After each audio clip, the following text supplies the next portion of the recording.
siyathokoza ukube kuya ngabantu abawukho lapho ukhona khona, kodwa kubizwa ukuthi akuba umusa kaJehova oba nawe.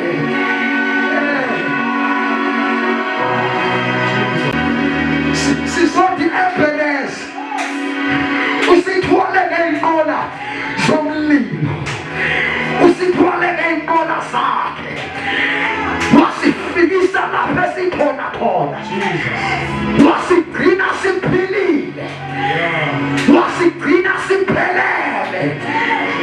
Uyabathwala abakhe, uyabathwala uthi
wetu uyatwala